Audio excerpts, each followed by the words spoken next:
This is the Antman movie from 2015. You probably remember this scene, and this is the Antman from 2012. You never watched this film, and probably never will.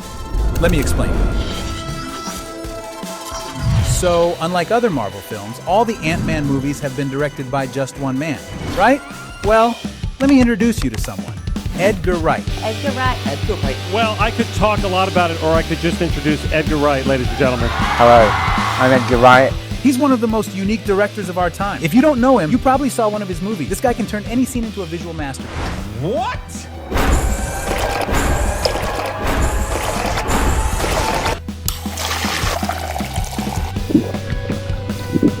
I don't believe this. So what's the deal?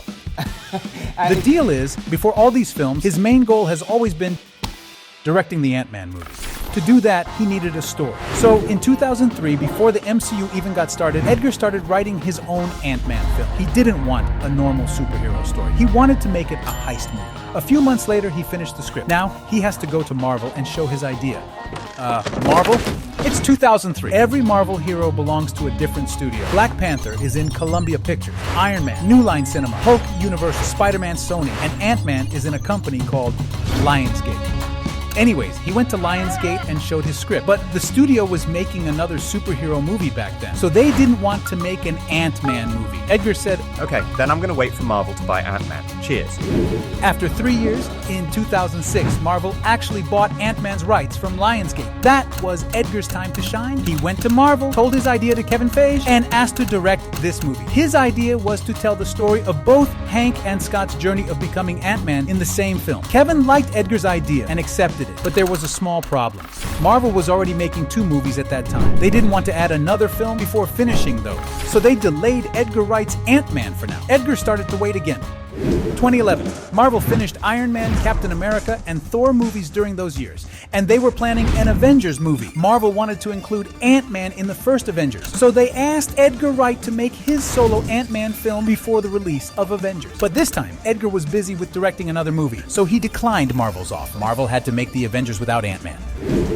Another year passed. Edgar finished his movie. He was ready to make this Ant-Man thing this time. Marvel agreed and wanted a test footage from him. He shot the scene that I showed in the beginning of this video. Kevin liked it and showed that scene as a teaser in 2012 Comic-Con. The guy was finally living his dream, and they started to plan the movie. 2013. Edgar said he wants to use the original story that he wrote in 2003, but Marvel had been changed a lot since then. Now, a good superhero film wasn't enough for them. They wanted their movies to add something to the cinematic universe and connect to the next film. Edgar agreed and changed the scenario as Marvel wanted, but still, they didn't like the story. This time, they changed Edgar's scenario without telling him. Edgar had written every film he had directed until then, so after that move of Marvel, he left the movie. He said, I wanted to make a Marvel movie, but they didn't want to make an Edgar Wright movie. 2014, Marvel had to start filming, but nothing was ready. The scenario was incomplete, the director was gone, and clock was ticking. So without any other choice, these 2 guys took Edgar Wright's draft and wrote the final script. While they're doing so, Kevin Feige got Peyton Reed as the new director. They started to bring it all together.